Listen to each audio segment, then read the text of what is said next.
L'éveil est la prochaine étape naturelle du développement humain. L'éveil consiste simplement à reconnaître la nature de notre véritable être. Ce n'est pas une expérience bizarre, mystique, religieuse, qui n'est accessible qu'à quelques-uns. Elle est accessible à tout le monde. Ce que nous sommes essentiellement est déjà pleinement éveillé, pleinement conscient. Et c'est totalement illimité.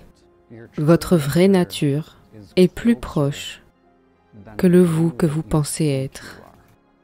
La conscience est la réalité ultime de l'univers. Nous pouvons dire que la prochaine étape pour la science est d'établir que la conscience est fondamentale. Qu'est-ce que l'éveil de toute façon? Que quelqu'un me l'explique.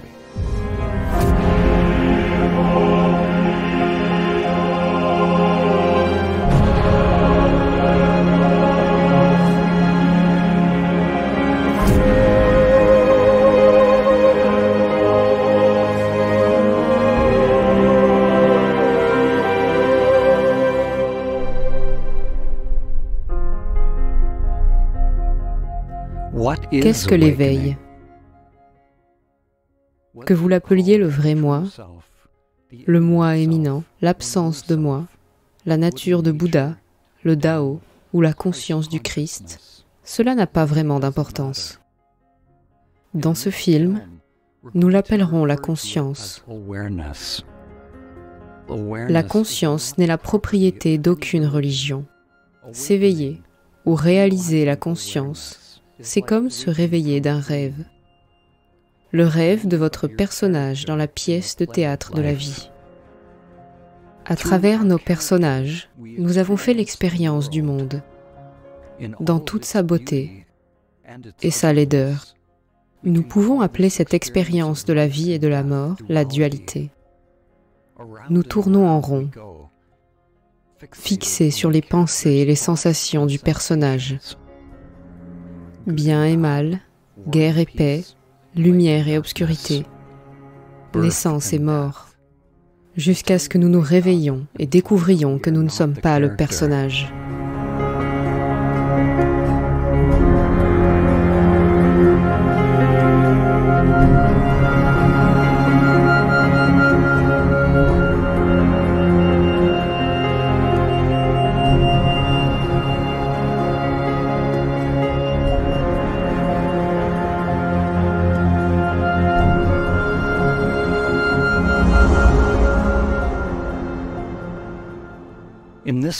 Dans ce film, nous vous invitons à faire l'expérience directe de votre vraie nature, à découvrir directement, et non pas intellectuellement, qui vous êtes.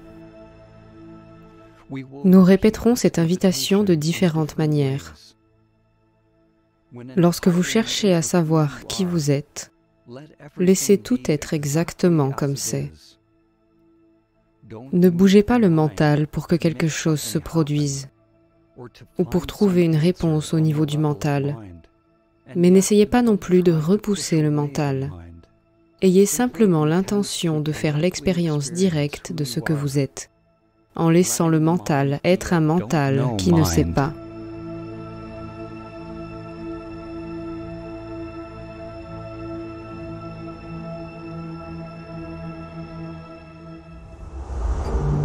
L'éveil est la réponse à tous les problèmes du monde, à tous les niveaux. Tous les problèmes du monde proviennent d'une illusion, l'illusion fondamentale du mental. Et cette illusion est que je suis ce personnage limité. Lorsque nous vivons à partir d'un petit moi séparé, il y a toujours une sorte d'insatisfaction perpétuelle. Il peut s'agir d'une grande insatisfaction, comme d'un traumatisme ou simplement d'un sentiment de fond. Quelque chose ne va pas, quelque chose n'est pas juste, il me manque quelque chose. Même lorsque j'ai du plaisir, même lorsque j'ai accompli quelque chose, même lorsque j'ai une relation amoureuse épanouissante, si je fais une pause, si je m'arrête un instant, j'éprouve un instant d'insatisfaction. J'ai l'impression d'être isolé ou coupé de quelque chose. Ce sentiment que la plupart des gens semblent éprouver peut donc nous motiver à nous réveiller de ce petit moi séparé dont la nature est une sorte d'anxiété due à la séparation. Ce personnage limité a tendance à s'accrocher à ce qu'il veut. C'est juste une collection de schémas conditionnés qui visent à attirer ce qu'il veut ou à essayer de repousser ce qu'il ne veut pas. C'est un processus sans fin, que l'on peut qualifier de principe de plaisir, qui consiste à rechercher le plaisir en évitant la douleur. Et si nous croyons que nous sommes ce personnage, ces schémas conditionnés, alors nous souffrons et nous créons de la souffrance dans le monde. Le monde devient un reflet de cette conscience égoïque. L'avantage de l'éveil est que vous souffrez moins et que les gens autour de vous souffrent moins. Il ne fait aucun doute dans mon esprit que ma connexion initiale avec ma compréhension de Dieu a été un éveil. Et à mes yeux, le plus grand réveil que j'ai jamais connu. C'est un peu comme si j'avais été endormi pendant 50 ans, marchant comme un robot, faisant simplement les choses qu'on m'avait appris à faire depuis l'époque où j'étais un jeune homme. J'avais une formule toute faite. Trouver la fille, trouver la voiture, trouver le travail, trouver la maison, trouver l'épouse. Une formule qui résumait ce que je pensais être le fonctionnement de la vie, jusqu'à ce que j'atteigne l'âge de 53 ans environ. Et je me suis rendu compte que la plupart de ces choses, notamment avoir réussi ma carrière, je me suis alors rendu compte que rien de tout cela n'avait d'importance. Je me suis réveillé vers l'âge de 53 ans et j'ai réalisé que tout cela n'avait pas d'importance, que rien de tout cela ne signifiait quoi que ce soit. J'ai été choqué de constater à quel point tout cela était littéralement inutile.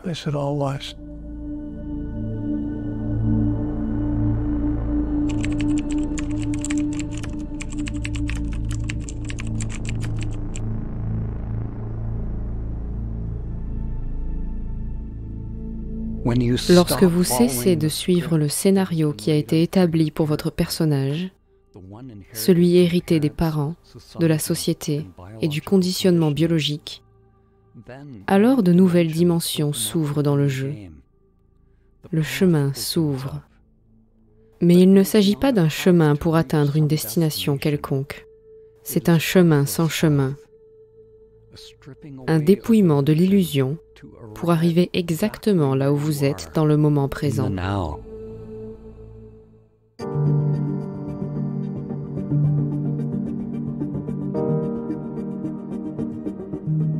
Je m'appelle Rupert Spira. Je parle de la compréhension essentielle et non duelle qui sous-tend toutes les grandes traditions religieuses et spirituelles.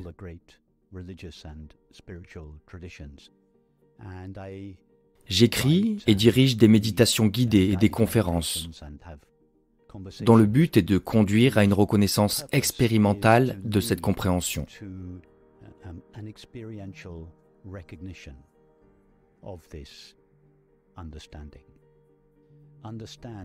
Comprendre que la paix et le bonheur auquel nous aspirons tous par-dessus tout ne peuvent jamais, par définition, être trouvés dans l'expérience objective.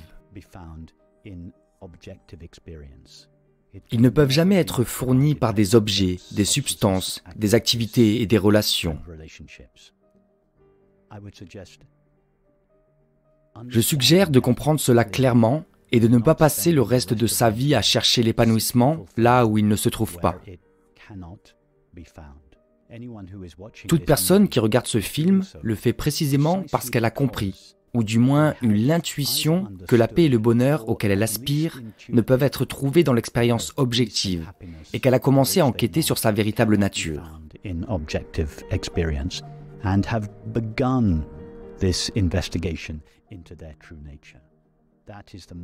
C'est l'enquête la plus importante que l'on puisse faire. Et notre bonheur repose sur cette enquête.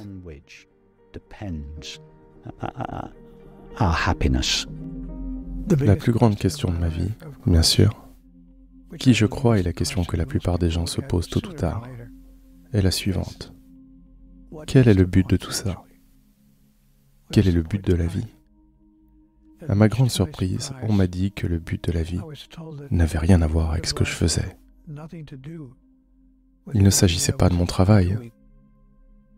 Il ne s'agissait pas de ma carrière. Il ne s'agissait pas non plus de quoi que ce soit dans ma vie physique. C'était des aspects de ma vie, mais ce n'était pas le but de ma vie. Le but de ma vie, tel que je l'ai compris, était d'expérimenter, d'exprimer, de démontrer et de réaliser ma véritable identité, qui je suis vraiment. Je pense que la plus grande question à laquelle la plupart des gens sont confrontés est une question que presque personne ne se pose jamais, ni ne répond jamais. La plus grande question de la vie, d'après ma compréhension, est la suivante. Qui suis-je? Qui suis-je? Suis-je simplement une entité physique, comme un oiseau dans le ciel, ou un poisson dans la mer? Vous savez, peut-être plus sophistiqué, mais simplement une entité physique. Je nais, je vis, je meurs. C'est le début et la fin. Ou est-ce possible, tout simplement possible, que je sois plus que cela? Est-il possible que je sois une entité spirituelle, simplement en train de vivre une expérience physique?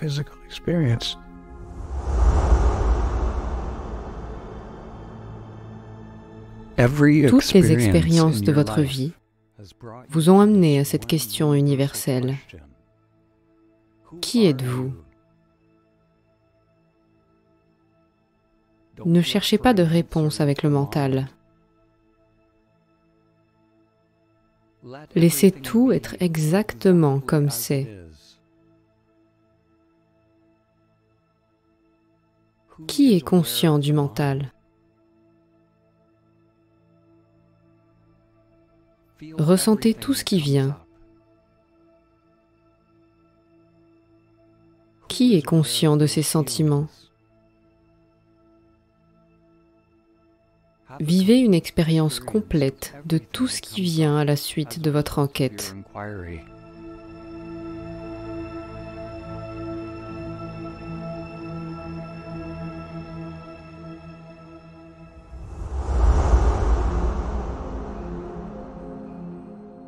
Je m'appelle Donald Hoffman et je suis professeur émérite de sciences cognitives à l'Université de Californie à Irvine. Mon travail a consisté à enseigner, car maintenant je suis émérite et je n'enseigne plus.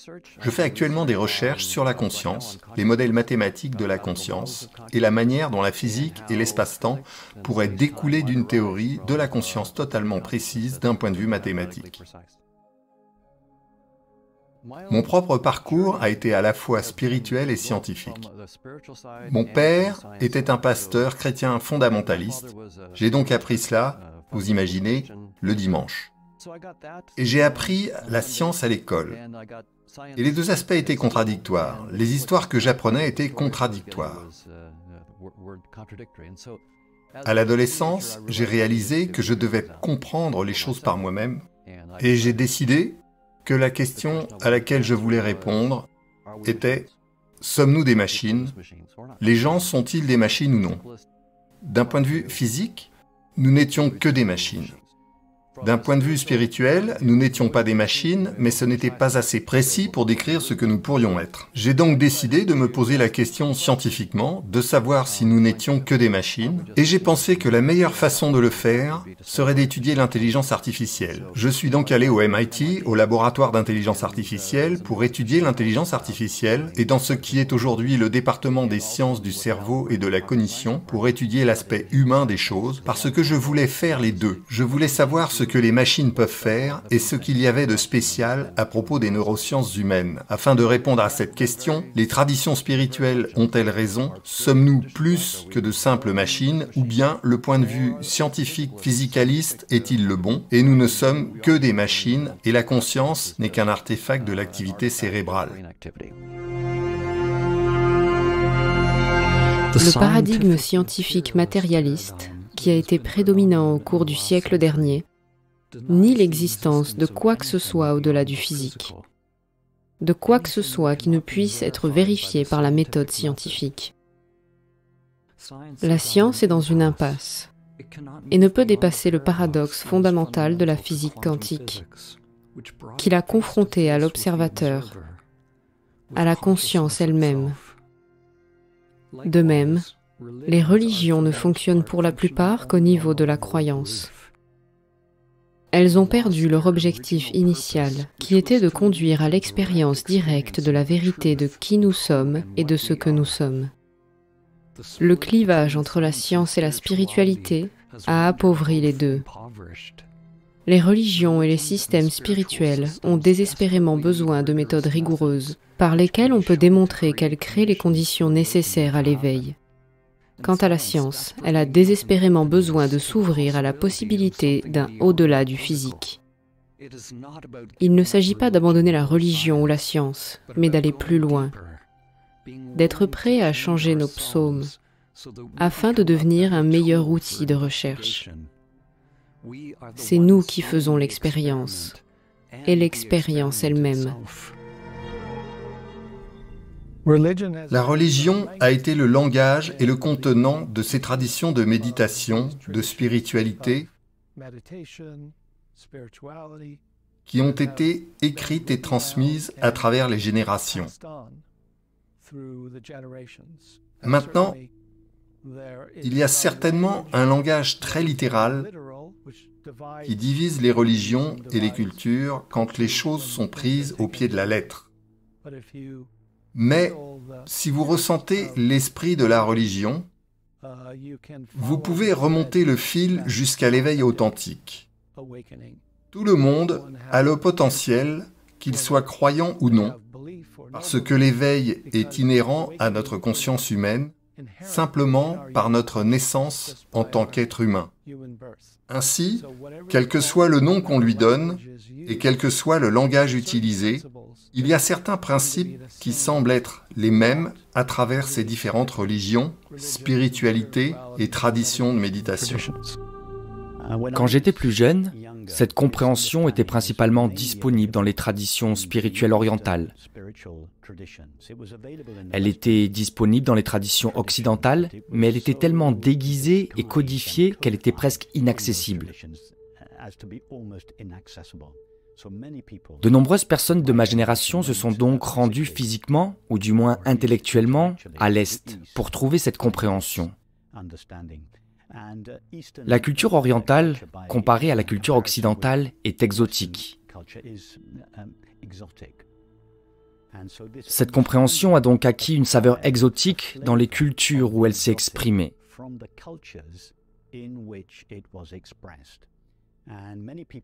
De nombreuses personnes, dont moi-même, ont pensé qu'il y avait quelque chose d'exotique dans la compréhension non dualiste, qu'elle nécessitait un mode de vie extraordinaire, que l'on devait renoncer à la vie de famille, ou se laisser pousser les cheveux, ou obtenir un nom spécial, ou souscrire à une sorte d'enseignement ou de tradition, ou s'engager dans des pratiques étranges.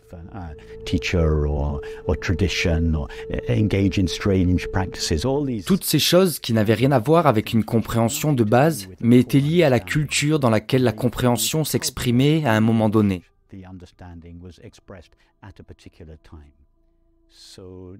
Aujourd'hui, la compréhension a été complètement débarrassée de l'emballage culturel traditionnel dans lequel beaucoup d'entre nous en ont entendu parler pour la première fois. Et maintenant, la compréhension essentielle est disponible d'une manière qui nous permet de continuer à mener nos vies exactement comme elles sont. La vie familiale, la vie professionnelle. Il ne s'agit pas nécessairement d'adopter des changements extérieurs à notre vie. Le défi que nous avons sur cette planète, c'est que nous pensons qu'il y a plus d'une essence. Nous vivons donc dans un monde que j'appellerais duel. Il y a l'homme et la femme, le noir et le blanc, grands et petits, rapides et lents, en haut et en bas, ici et là, avant et après. Mais en fait, il n'y a qu'une seule chose. Toutes les choses sont une seule chose. Et il n'y a qu'une seule chose. Il s'avère donc que lorsque nous regardons profondément tout, nous voyons qu'ici et là, grands et petits, rapides et lents, en haut et en bas, à gauche et à droite, les hommes et les femmes sont tous la même chose. Ils expriment simplement des caractéristiques différentes, mais ne sont en aucun cas séparés les uns des autres. Je crois que chacun d'entre nous est individuation de Dieu. Je crois que Dieu existe en chaque être humain, ainsi qu'en chaque sensible dans le cosmos. Je vois donc que je suis en relation avec Dieu, comme une vague l'est avec l'océan. La vague n'est pas différente de l'océan, elle est simplement une émanation de l'océan, sous une forme individuelle. Et lorsque l'individuation est complète, la vague se retire dans l'océan d'où elle est venue pour surgir à nouveau, un autre jour. Je crois donc que nous sommes tous une individuation de la divinité. Et lorsque nous voyons tout comme divin, nous changeons notre relation avec tout. Et tout devient différent dans notre expérience. C'est ainsi que le monde change.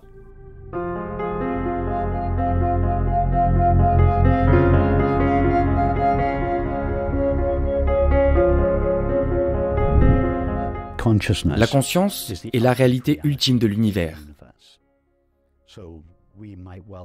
Nous pourrions donc nous demander si la conscience est la réalité ultime de l'univers, et si tout et tout le monde est manifestement cela. Alors comment se fait-il que le monde nous apparaisse comme une multiplicité et une diversité de personnes, et d'animaux distincts et existant indépendamment, et de choses faites d'un matériau appelé matière? Comment pouvons-nous concilier cette affirmation selon laquelle la conscience est la réalité ultime de l'univers, alors que celui-ci nous apparaît comme une multiplicité et une diversité d'objets faits de matière? Les preuves que j'utilise pour suggérer que la conscience est fondamentale comportent plusieurs aspects. L'un d'eux est que la physique elle-même dit que l'espace-temps n'est pas fondamental. La théorie de l'évolution reconnaît également que l'espace-temps et les objets physiques ne sont pas une réalité fondamentale. Or, ces deux théories nous disent seulement que l'espace-temps n'est pas fondamental, elles ne nous disent pas ce qu'il y a au-delà de l'espace-temps. Mon argument est donc que ce que les physiciens trouvent au-delà de l'espace-temps, ce sont des structures mathématiques. Mais ce qu'elles représentent n'est pas vraiment clair. Qu'est-ce que ce domaine au-delà de l'espace-temps? Je propose donc que ce royaume au-delà de l'espace-temps concerne la conscience. Je suggère que la conscience infinie a la capacité de se manifester en de nombreux sujets d'expérience distincts. C'est-à-dire que tous les êtres sensibles, ou les personnes, ou les animaux, chacun d'entre nous est une localisation de la conscience infinie. Dans la conscience infinie, faite uniquement de conscience infinie, du point de vue de laquelle elle voit sa propre activité en tant que monde extérieur.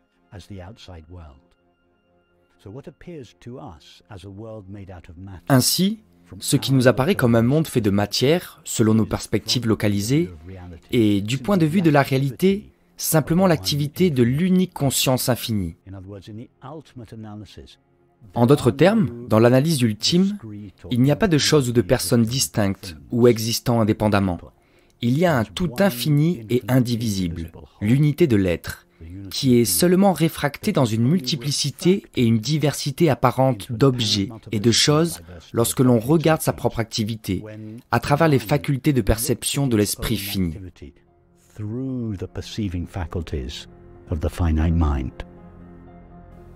Si nous sommes éveillés, nous réalisons qu'il n'y a qu'une seule conscience déguisée en tous ces êtres différents sur la planète. Une seule conscience qui brille à travers les yeux de tout le monde. Ainsi, nous nous voyons littéralement dans les autres. Et cette tendance à fonctionner comme un ego, cette tendance à prendre pour soi, disparaît parce que nous réalisons directement la vérité. La vérité est que nous sommes tous une seule et même conscience. L'expérience de mon moi spirituel n'était possible que dans le domaine physique pour une très bonne raison. Parce que ce n'est que dans le domaine physique que le contraire est disponible. En d'autres termes, prenons un exemple simple. Si je voulais faire l'expérience de moi-même, comme je pourrais le dire métaphoriquement en tant que lumière, Je ne pourrais pas faire l'expérience de la lumière si je me retrouvais au milieu de la lumière et qu'il n'y avait rien d'autre autour de moi que la lumière, qui est une définition parfaite du domaine spirituel. Alors, j'arriverai à un domaine que j'appelle le physique relatif, où il y a quelque chose d'autre que la lumière. Parce que si je veux faire l'expérience de moi-même en tant que lumière, je me connais simplement comme tel, mais je ne peux faire l'expérience que là où il y a l'opposé de la lumière, dans ce cas l'obscurité. J'ai donc ramené cela au domaine physique, où la lumière et l'obscurité existent simultanément. Et alors, avec cette expression extérieure de moi-même en tant que lumière, je peux être qui je suis vraiment. Cette compréhension suggère que, derrière nos différences, nous sommes tous le même être. Pas un être similaire, mais nous sommes tous littéralement un seul et même être. Et l'amour est l'expérience ressentie de cette unité ou de cet être partagé. C'est un théorème de notre théorie, qu'il n'y a en fin de compte qu'une seule conscience.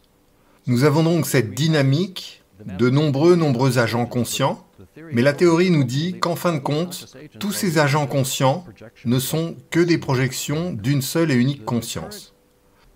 Le paradigme actuel de la science, depuis des siècles, est que l'espace et le temps sont la nature fondamentale de la réalité. Ils sont irréductibles et constituent le fondement de tout. Avant Einstein, l'espace et le temps étaient considérés comme distincts. Aujourd'hui, l'espace et le temps, unifiés dans l'espace-temps, sont considérés comme la nature fondamentale de la réalité. La science a donc supposé que l'espace-temps et les objets dans l'espace-temps étaient la réalité fondamentale.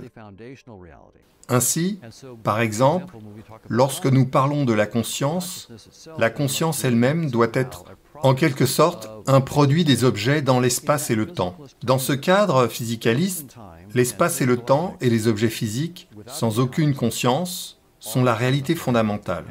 La conscience intervient plus tard dans l'évolution de l'univers, de sorte qu'au moment du Big Bang, il n'y avait pas de conscience, et il n'y avait que de l'espace, du temps et de l'énergie, et l'énergie s'est transformée en particules massives, la vie a fini par émerger, après je ne sais combien de millions, de centaines de millions ou de milliards d'années. Après, la conscience est apparue, ou même plus tard. De ce point de vue, lorsque vous mourrez, la complexité physique qui a donné naissance à la conscience se dissout, et donc, votre conscience se dissout. Ainsi, le cadre physicaliste élimine réellement la conscience en tant qu'élément fondamental, bien qu'ils disent que lorsque votre corps meurt, votre conscience disparaît avec lui.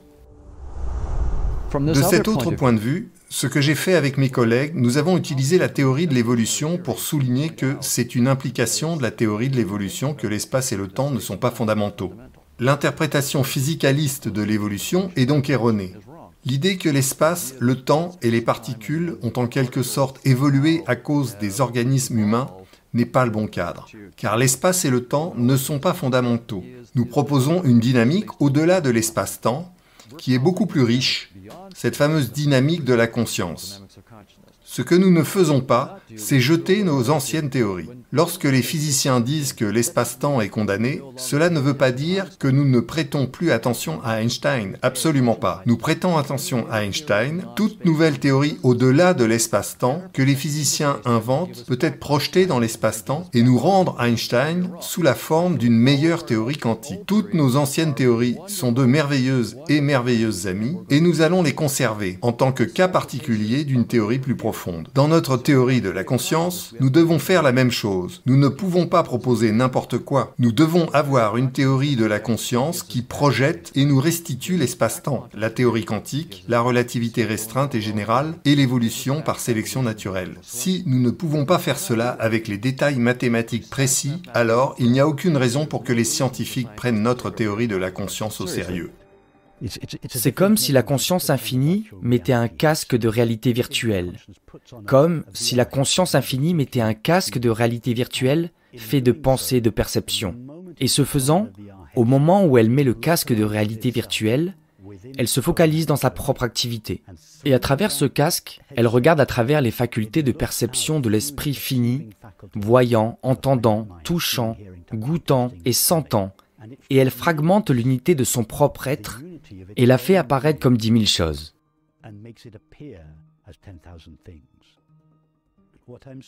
Ce que je dis, c'est qu'il y a beaucoup plus dans l'univers que l'esprit fini. Je ne veux pas dire que l'univers n'apparaît que dans chacun de nos esprits finis. L'univers existe en dehors de notre esprit fini, mais à l'intérieur de la conscience. Et ce sont les limites de notre esprit fini qui donnent à l'univers son apparence. Ainsi, lorsque nous regardons l'univers, nous voyons la réalité qui existe avant d'être perçue. Mais nous la voyons à travers la lentille de nos facultés de perception, ce qui lui donne son apparence. Donc l'idée de l'éveil, dans de nombreuses traditions spirituelles, est l'idée que ce que nous avons pris pour la réalité, les objets dans l'espace et le temps, nos corps physiques et ainsi de suite, n'est pas la réalité finale, qu'il y a une réalité beaucoup plus profonde, une réalité de la conscience qui transcende l'espace, le temps et les objets physiques, et que nous ne sommes pas séparés de cette réalité qui est dans un certain sens l'essence de ce que nous sommes. L'éveil est donc le fait de passer de l'illusion que je ne suis qu'un petit corps dans l'espace et le temps, à la compréhension que je suis l'auteur de tout ce que je vois dans l'espace et le temps, que je crée à la volée au fur et à mesure que je regarde et perçois.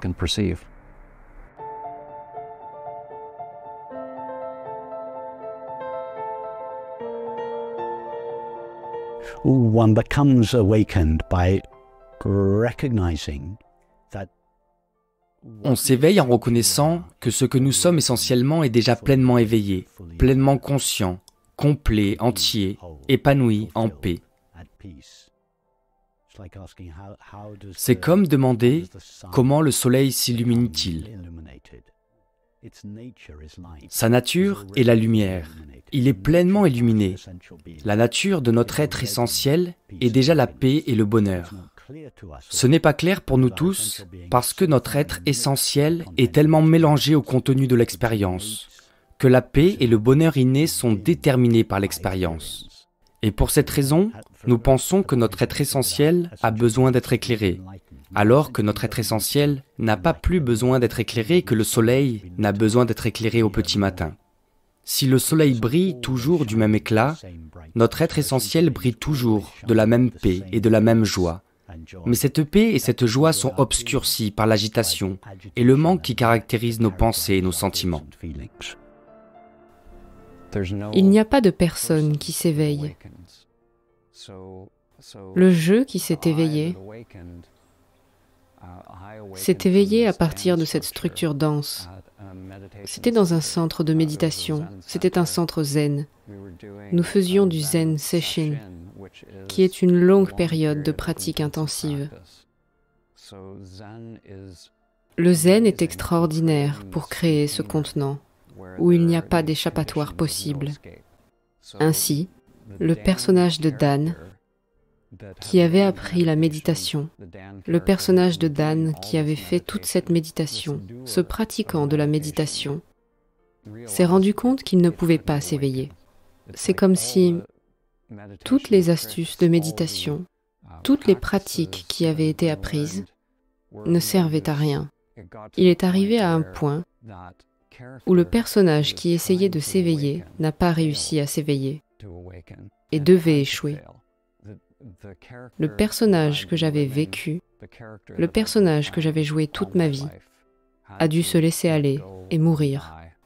Et ce qui restait de ce personnage, quand il n'y avait pas d'exécutant, quand il n'y avait pas de méditant, en train de méditer ou de faire quelque chose appelé méditation, ce qui restait, c'était que ma vraie nature était moi, juste moi.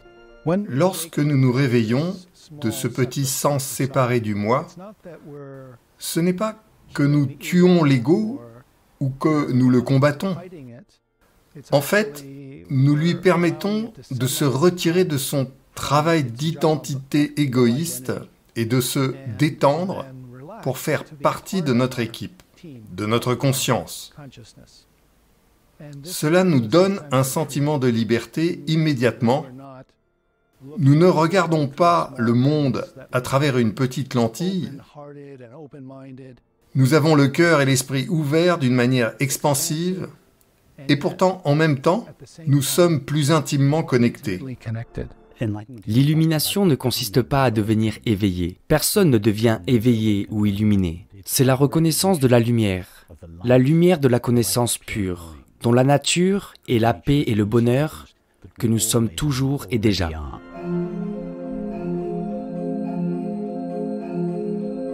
Je m'appelle Lisa Anatoly. Je suis connue comme enseignante spirituelle. J'enseigne la guérison, l'éveil et la transformation. L'éveil est la reconnaissance de notre vraie nature.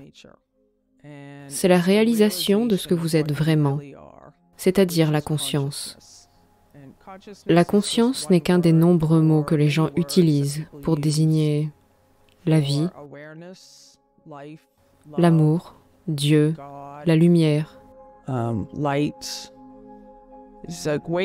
L'éveil à la reconnaissance du fait que je ne suis pas ce corps, que je suis ce qui ne meurt jamais et ce qui ne naît jamais. Et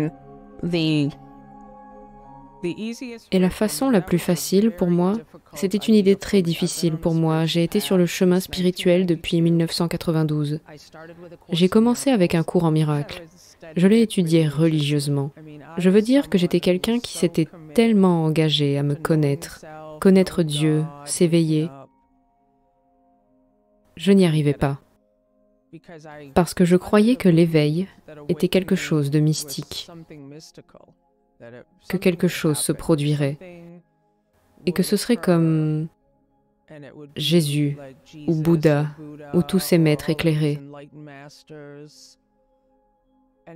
Et cela ne se produisait pas pour moi. Je ne comprenais pas pourquoi j'étais si engagée. Et j'avais des profonds moments de paix, de bonheur et de joie, tout en continuant à lutter. J'ai commencé à réaliser la simplicité de notre vraie nature, qui est la conscience. Donc, pour ceux qui m'écoutent en ce moment, la conscience qui entend cette voix, c'est ce que nous sommes. Et elle n'a pas de lieu, elle n'a pas de sexe, elle n'a pas de couleur, elle n'a pas de corps, et elle est totalement illimitée. L'éveil est donc le moment où nous nous éveillons à notre véritable nature, où nous nous rendons compte que je suis la conscience de cette expérience en ce moment même, au moment où je suis ici. Et c'est tellement ordinaire que cela nous échappe, où nous pensons que cela ne peut pas être aussi simple. La reconnaissance de notre vraie nature ne conduit pas au bonheur. C'est le bonheur, la nature de l'être et le bonheur lui-même. Car la reconnaissance de notre vraie nature est l'expérience du bonheur.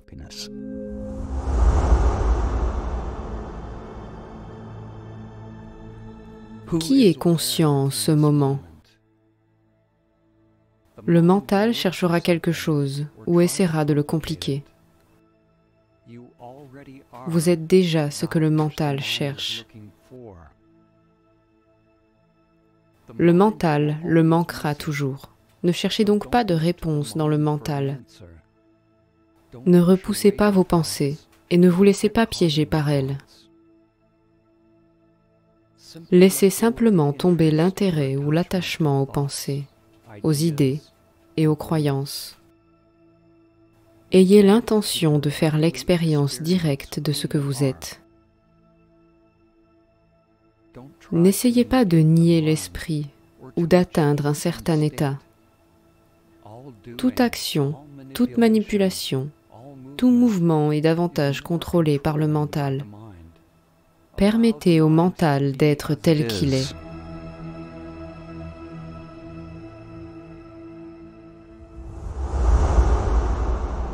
Parfois, les gens peuvent s'éveiller juste dans la vie de tous les jours. Ils n'ont pas nécessairement besoin d'une pratique. Parfois, il se passe des choses dans la vie où il y a une interruption dans nos schémas de perception et il peut y avoir un éveil spontané. Mais si la vie de quelqu'un se déroule simplement dans une sorte de schéma robotique ou répétitif, alors une intervention est nécessaire. si l'on est appelé à s'éveiller. Et cette interruption dans le schéma de perception est parfois appelée sadhana ou pratique spirituelle. Ces pratiques sont toujours conditionnées. Il y a quelque chose que nous apprenons avec le mental conditionné. Elles peuvent donc rendre l'éveil plus probable, en quelque sorte en relâchant les liens au sein de la structure du moi. On dit parfois que l'éveil se produit par accident, mais la pratique vous rend plus enclin à l'accident.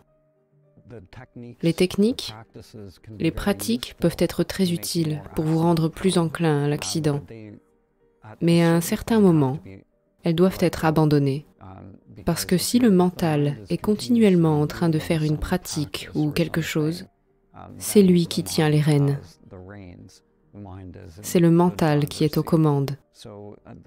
Les pratiques sont donc utiles, très utiles, en tant que tremplin pour rendre la structure du soi moins dense, pour ainsi dire, ou pour alléger la structure du soi, afin qu'elle devienne plus perméable à notre vraie nature. Le paradoxe de la pratique est que lorsque vous vous éveillez enfin, vous réalisez que toutes les pratiques étaient effectuées par le faux moi, le personnage du jeu de réalité virtuelle, et que vous, le vrai moi, n'y a jamais été lié. Tout ce que vous avez à faire, c'est d'abandonner les préférences de l'ego, d'abandonner la fixation sur les choses. Tout ce qui se trouve dans le champ des phénomènes changeants n'est pas le vrai moi. Le vous que vous pensez être, le vous auquel vous avez toujours été identifié, ne s'éveillera jamais. Vous vous réveillez de ce personnage. Vous vous réveillez de l'illusion que vous êtes ce personnage conditionné. Ainsi, lorsque les gens viennent à ces retraites, ils pensent que ce petit moi va s'éveiller et qu'une grande chose va se produire. Mais à un certain moment, ils réalisent que ce petit moi n'y arrivera jamais.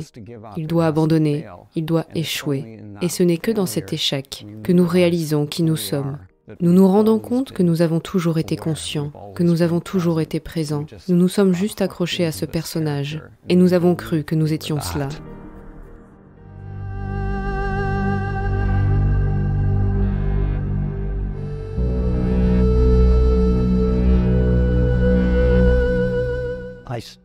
J'ai commencé ma recherche spirituelle dans la tradition classique de l'Advaita Vedanta, qui était un chemin dévotionnel impliquant la méditation par mantra, que j'ai pratiqué avec beaucoup d'assiduité pendant 20 ans. La méditation par mantra consiste à concentrer son attention sur un son qui s'estompe progressivement. Cependant, c'est vraiment lorsque je suis entré en contact avec la voix directe que ma recherche spirituelle a vraiment atteint son point culminant.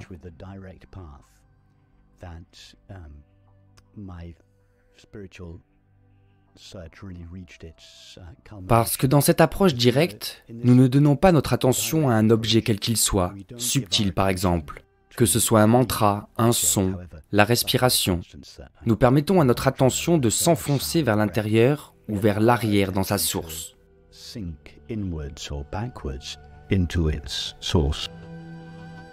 Utilisons une analogie. Imaginez que vous regardez votre vie sur un écran de télévision. Vous vous identifiez au personnage à l'écran. Jour après jour, année après année, vous êtes impliqué dans l'histoire du personnage. Quand soudain, vous vous réveillez de l'histoire pour remarquer l'écran sur lequel le personnage apparaît. Et vous réalisez que vous n'êtes pas le personnage que vous avez regardé. Les objets peuvent aller et venir sur l'écran. Les personnages vont et viennent, mais l'écran reste inchangé. Le personnage peut être mouillé, l'écran ne l'est pas. Le personnage peut être dérangé, mais l'écran ne l'est pas. Sans l'écran, les personnages n'existeraient pas. Pourtant, l'écran passe inaperçu. Les personnages poursuivent leur vie scénarisée. La conscience est comme l'écran. C'est comme l'espace dans lequel toutes les pensées, tous les mouvements, tous les états de conscience vont et viennent. Les pensées, les sensations et l'entièreté du monde extérieur apparaissent sur l'écran. Elles changent constamment, mais l'écran ne change pas. C'est le mental qui change d'état au cours de l'expérience humaine. Mais il y a quelque chose dans ce que vous êtes qui demeure. Quelque chose qui est conscient de ces changements d'état. Et c'est la conscience, ou votre vraie nature. Tant que l'on s'attache à un personnage sur l'écran, que l'on a le sentiment d'être ce personnage, il y aura de la souffrance, la maya, l'illusion du soi. Rien de ce que vous pouvez faire en tant que personnage de rêve ne vous aidera à vous libérer. Que vous suiviez le scénario du drame de votre vie, ou que vous vous rebelliez contre le scénario, si vous agissez du point de vue du personnage, vous êtes pris dans l'illusion. Pour vous éveiller, arrêtez de vous identifier avec ce qui est affiché sur l'écran. Reconnaissez que tout est impermanent. Arrêtez de réagir aux pensées et de considérer le programme comme réel. Si je retire mon attention de l'écran, en tournant la conscience vers elle-même, une chose insondable se produit. La conscience elle-même se réveille. Il ne s'agit pas d'un événement. L'événement est ce qui se produit sur l'écran. L'éveil consiste simplement à reconnaître l'écran qui a toujours été là. Ne croyez pas votre prochaine pensée. Au lieu de cela, tournez votre conscience vers la conscience elle-même.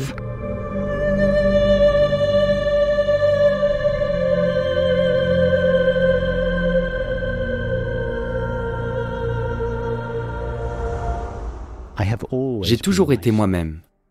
Le sentiment que j'ai de moi-même traverse toute ma vie. Il reste constamment présent tout au long de ma vie. Qu'est-ce qui est présent en moi maintenant, qui était présent hier, l'année dernière, il y a 10 ans, et quand j'étais un enfant de 2 ans? Quel est cet être essentiel à qui mon expérience arrive? La reconnaissance de la nature de ce moi est le grand secret de la vie. C'est un chemin direct vers la paix et le bonheur. Ce n'est pas quelque chose qu'une personne initie. C'est quelque chose qu'une personne reconnaît. Reconnaître, c'est connaître à nouveau ce que nous savons depuis le début, mais que nous avons simplement oublié ou nié ou n'avons pas réussi à croire. Nous ne pouvons donc pas initier la proximité avec Dieu. Nous pouvons simplement reconnaître qu'il a toujours été là et qu'il sera toujours là. C'est seulement cette direction vers l'éveil, cette ouverture à ce qui est déjà là, qui m'a permis de trouver une nouvelle façon d'être, un nouveau stade de développement. Beaucoup de gens pensent que c'est un objectif impossible ou hors de portée de connaître le soi. Et mon propre but, en tant qu'enseignante, juste grâce à mon propre éveil, a vraiment été de rendre cela très pratique, très terre-à-terre. J'aime enseigner aux gens et c'est disponible pour tout le monde. Si nous croyons ou ressentons que nous sommes un moi séparé, temporaire et fini, nous sommes, que nous le sachions ou non, à la recherche de la paix et du bonheur. En d'autres termes, il n'est pas possible d'être un moi séparé, de se sentir comme un moi séparé et de ne pas être à la recherche du bonheur. Ce qu'il faut donc dans ce cas, c'est réorienter sa recherche du bonheur. Au lieu de chercher le bonheur dans le contenu objectif de l'expérience, il faut chercher le bonheur en soi-même. La pratique spirituelle requise consiste donc à diriger son attention ou, plus précisément, à relâcher son attention vers sa source, la conscience pure, plutôt que la diriger vers un objet, une substance, une activité, une relation, etc.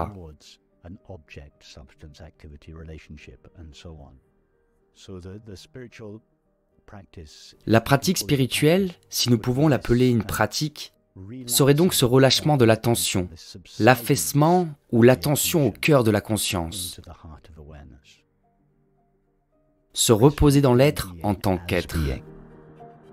L'amour. L'amour pur est mon vrai moi, ma vraie nature.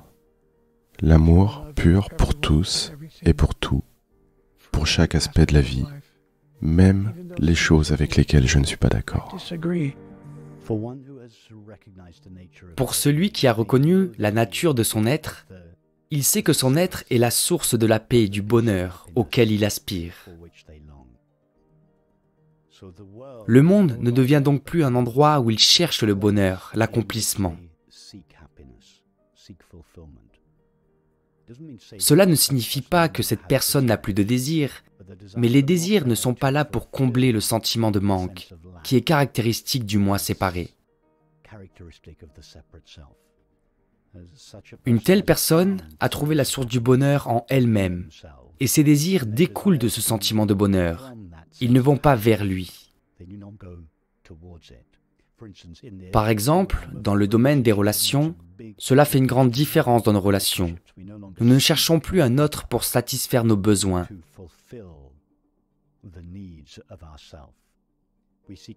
Nous cherchons un autre pour partager l'expérience du bonheur que nous avons déjà. Et cela soulage nos amis du fardeau impossible de fournir du bonheur à un moi vorace et insatisfait.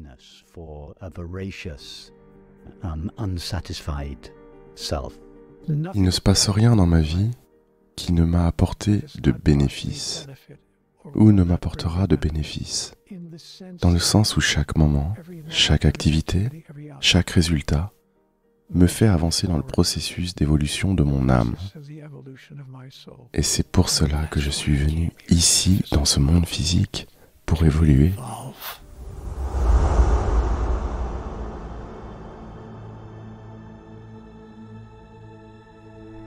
Restez ouvert. Sentez votre vitalité intérieure. Laissez l'énergie circuler librement. N'essayez pas de faire en sorte que quelque chose se produise. Qui est conscient de cette énergie, de cette vivacité intérieure?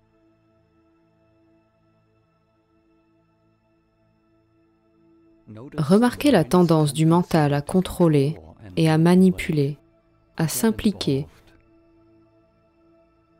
sans utiliser votre mémoire ou votre langage. Qui êtes-vous? Au-delà du mental et des sens, qui êtes-vous? Qui est conscient?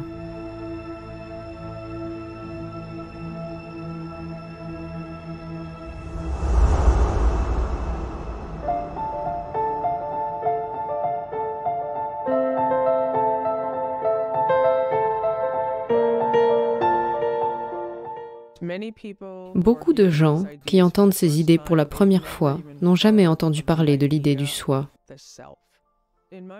Dans mon esprit, il y a deux camps différents. Ceux qui sont sur le chemin spirituel et qui ont entendu cette idée, ils essaient d'atteindre le soi, ils essaient d'être le soi qu'ils recherchent, qu'ils cherchent. Et puis, il y a d'autres personnes qui ont simplement vécu leur vie. Ils n'ont jamais entendu parler de ces idées auparavant. Ils n'ont jamais entendu parler de « connais-toi toi-même ». Et beaucoup de gens pensent que « connais-toi toi-même » signifie « connais ton corps ». Connais-toi, sois toi-même, sois authentique. Ce que cela signifie vraiment, se connaître soi-même, c'est savoir ce que l'on est, savoir ce que l'on est en vérité, connaître sa vraie nature. Les mots « connais-toi toi-même » ont été gravés à l'entrée du temple d'Apollon à Delphes. Et, en tant que tel, constitue une invitation à l'humanité à l'aube de la civilisation occidentale, suggérant que la connaissance de soi est vraiment le fondement de toute civilisation. Pourquoi? Parce que notre moi est au centre de toute notre expérience. Quoi que nous vivions, c'est nous qui le vivons. Quoi que nous pensions et ressentions, nos pensées et nos sentiments naissent au nom de nous-mêmes. Quelles que soient les activités et les relations dans lesquelles nous nous engageons, nous le faisons au service de notre moi.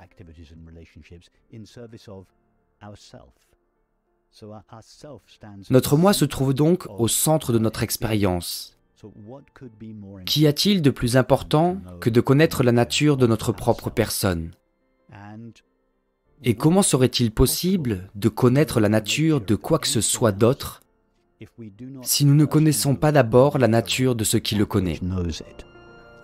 Je pense que l'éveil consiste à mettre fin au cauchemar et à entrer dans le rêve.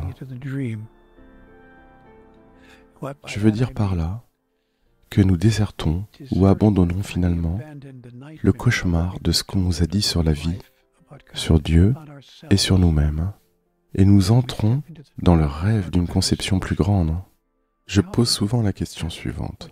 À quoi ressemblerait votre vie si vous vous retrouviez à entrer dans la pensée la plus haute, la plus grande, la plus merveilleuse que vous ayez jamais eue à propos de Dieu, de la vie et de vous-même? Cette reconnaissance de notre vraie nature n'est pas seulement celle qui met fin à notre désir de bonheur dans le monde. C'est aussi celle qui nous permet de vivre d'une manière cohérente, avec la compréhension qu'au niveau le plus profond, tout et chacun est un.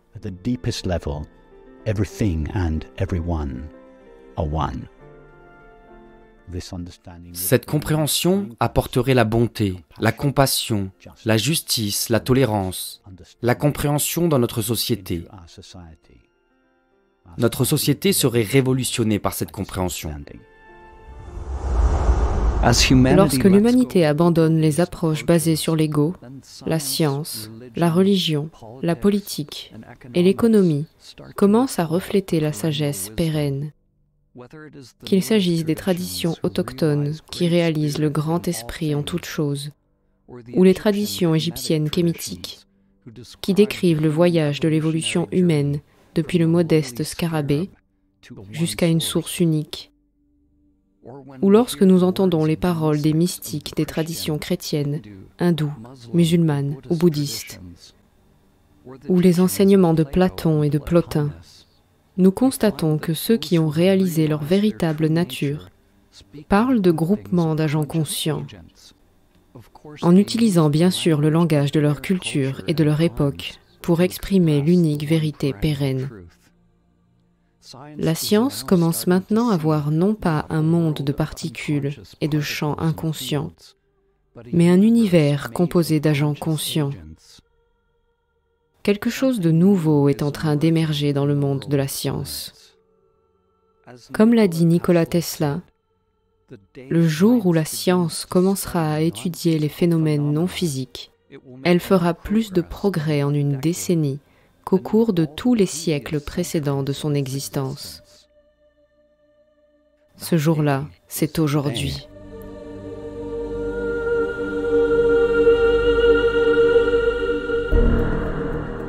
Chaque fois que nous avons eu une avancée mathématique précise en sciences, cela a ouvert la voie à de nouvelles technologies qui ressemblent à de la magie, comparées à ce que nous avions avant. Mon sentiment est donc que cette théorie des agents conscients, en dehors de l'espace-temps, nous donnera des technologies qui seront vraiment époustouflantes.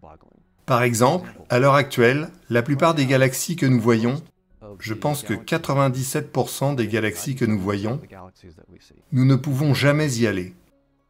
Elles s'éloignent de nous plus vite que la vitesse de la lumière. Elles ne se déplacent pas dans l'espace à la vitesse de la lumière, l'espace lui-même se dilate si rapidement que leur vitesse d'éloignement est supérieure à la vitesse de la lumière. Nous ne pourrions donc jamais voyager dans l'espace pour atteindre 97% des galaxies que nous pouvons voir. Il y a donc tout cet espace qui nous fait signe et nous dit « Bonjour, nous sommes là, mais vous ne pourrez jamais venir nous voir ». C'est ce qui se passe si vous traversez l'espace-temps. Et si vous réalisez que l'espace-temps n'est que votre casque, que le format d'un jeu, et que vous n'êtes pas coincé dans le casque, vous pouvez jouer avec le logiciel qui fait fonctionner le jeu.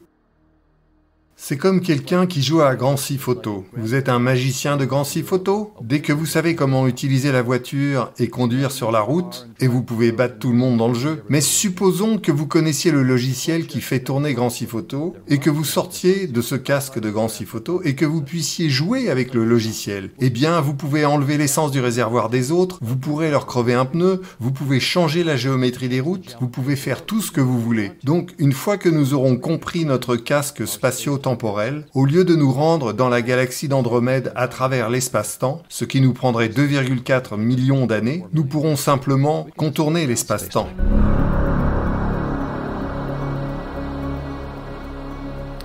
Je vois le monde qui m'entoure comme l'entrée dans une expérience plus grande de ce que signifie être humain et de ce que signifie être un aspect de la divinité.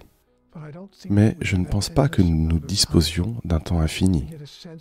J'ai le sentiment que le temps est compté, que c'est maintenant ou jamais.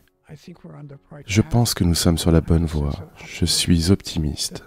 Grâce aux possibilités que nous avons aujourd'hui dans le monde de communiquer des idées puissantes et importantes, des moyens que nous n'avions pas il y a encore quelques années. Il est possible que nous atteignions cette masse critique, que nous l'atteignions avant que notre temps ne soit écoulé. Mais nous nous trompons si nous pensons que nous disposons d'un temps infini sur cette planète. Lorsque chaque individu se désidentifie de son personnage conditionné, alors il n'agit plus en tant qu'entité égoïque. Et cela apporte une transformation sur la planète. Cela amène une nouvelle Terre. La vie, telle que nous la connaissons aujourd'hui sur cette planète, je pense que nous devons faire des changements et les faire rapidement, de façon spectaculaire et radicale, si nous voulons voir ce lendemain que nous attendons tous. Cette compréhension pourrait-elle se généraliser de notre vivant? Pourquoi pas, oui. Le défi auquel nous sommes confrontés aujourd'hui est que rien ne fonctionne. Le moment est venu pour nous de nous lever et de dire que c'est vrai. Nous pouvons certainement faire mieux que cela. Nous pouvons certainement élargir notre compréhension de qui nous sommes et l'expression de notre véritable nature. Nous devons prêter attention à notre environnement, à notre politique, à notre économie et à notre processus spirituel sur cette planète. Car le problème du monde aujourd'hui, ce n'est pas un problème politique, ce n'est pas un problème économique, ce n'est pas un problème social, c'est un problème spirituel. Il s'agit de savoir dans quelle mesure nous sommes déterminés à accéder à la vérité spirituelle la plus élevée. Il ne s'agit pas d'une philosophie New Age. Ces idées existent depuis des milliers d'années.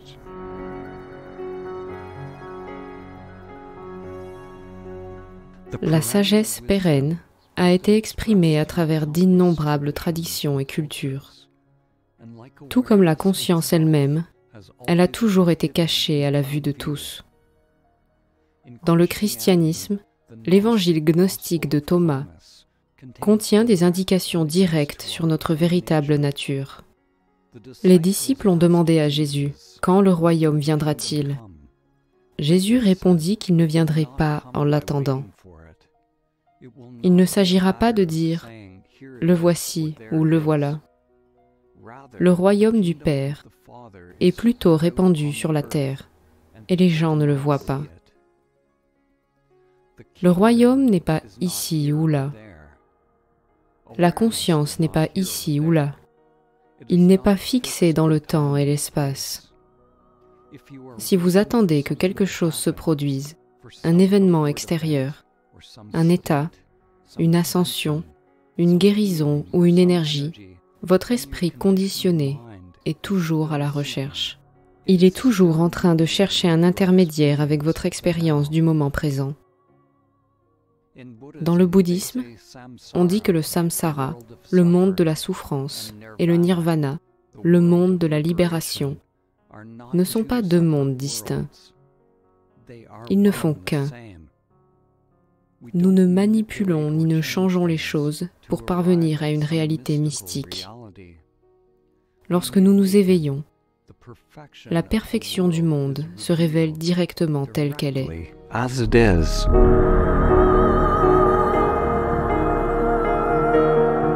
Est-il possible d'être simplement ici et maintenant, dans le moment présent, sans la médiation de ce mental en quête?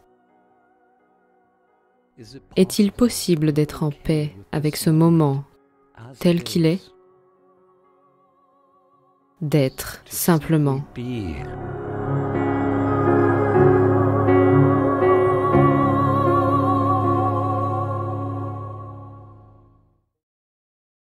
Si vous souhaitez soutenir mon travail pour me permettre de le poursuivre, n'hésitez pas à vous abonner, partager, rediffuser cette vidéo et à faire un don sur Tipeee ou Liberapay, car l'intégralité de mes contenus est et restera gratuit. Je ne peux donc pas continuer sans votre soutien. Merci à tous et à très bientôt.